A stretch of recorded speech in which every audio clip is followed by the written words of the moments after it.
U.S. and many of its allies seem impatient to wait for the UN findings, with American warships already converging near the war-torn state, and the British are preparing to join them. RT's Maria Finoshina looks at where their confidence comes from in blaming the Syrian government for using chemical weapons and where it might lead. United Nations experts are in Syria to investigate whether chemical weapons were used during the ongoing conflict.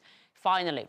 But even before they start, a senior U.S. administration official has said there is very little doubt that chemical weapons were used by the Syrian regime against civilians. These are the arguments we are told were given to President Obama as proof. The reported number of victims. But how can the number explain how? They say during World War II, up to 80 million people were killed. What does it tell us about how they died? The next argument the American administration says leaves them in little doubt that Assad attacked his own people with chemical weapons is the reported symptoms of those who were killed or injured. Symptoms, of course, speak for themselves, but how does that answer exactly who was behind this? U.S. intelligence cites witness accounts. That is hardly a reliable argument for Syria. Since the beginning of the conflict there, almost 2.5 years ago, each side has accused the other, often echoing each other. While covering events from different cities in Syria, those under governmental or rebel control, I often met and talked to witnesses from both sides whose accounts contradicted one another. The truth was never easy to find, even on the ground. Well, even if chemical weapons were used in Syria, why does it automatically point to the Syrian regime? Isn't that still to be investigated? It all appears to be based on assumptions.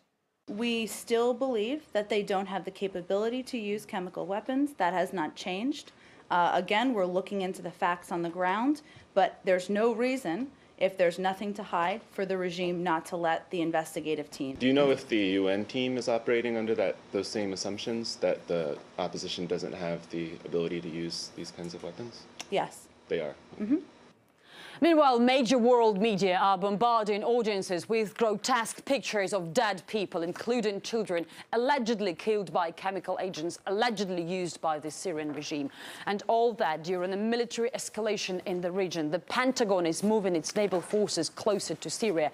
3 destroyers are already in the Mediterranean, readying for a variety of attacks, all of them carrying up to 300 cruise missiles. Moscow warns the West against repeating tragic mistakes. All this is reminiscent of events of 10 years ago in which, using false information that the Iraqis possessed weapons of mass destruction, the United States launched a reckless enterprise with consequences that everyone is well aware of. Russia's foreign minister spokesperson said. Well, this small tube Colin Powell, the U.S. Secretary of State at that time, presented to the UN Security Council as proof, led to disastrous consequences. Will history repeat itself? Maria Finoshina, RT, Moscow.